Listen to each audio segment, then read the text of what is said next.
going to show you how to put in a video card. Now, some motherboards have onboard video, which means you could use that to connect your monitor to. Onboard video oftentimes will use your computer's regular RAM for the video memory. That's one of the reasons why I like putting a video card in, so your RAM isn't being used for rendering video and graphics and such. Having an actual dedicated video card also is better performance. You're not having to pull off, and like I said, you don't have to pull off memory. They can get a lot faster and such, and normally more features.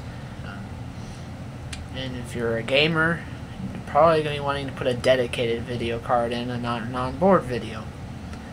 And it also can probably draw from your processor more if it's on board.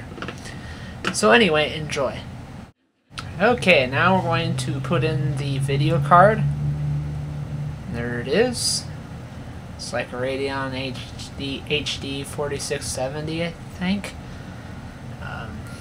All you have to do is make sure your back plates are out on the back of your computer. This video card actually takes up 2 slots worth of space because it's a thicker video card. A lot of them only take up 1 bay. So all you do is you put it into the PCI Express slot. If you have an older computer, it might be an AGP slot or maybe even a PCI slot. But the installation is pretty much the same no matter what. So you just push it into the slot. You might put a little pressure on it, but not an enormous amount.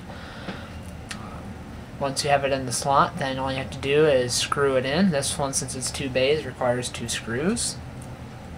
Some video cards require you to connect an additional power connector to it. This one does not, but some of them require a lot of power to run, so therefore you got to run an additional cable coming from your power supply to it.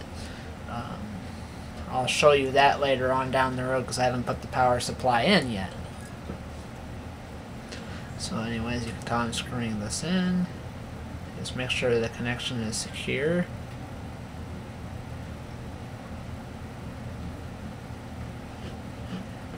And that's all there is to a video card. As you can see now, you have the connectors for your monitor in the back.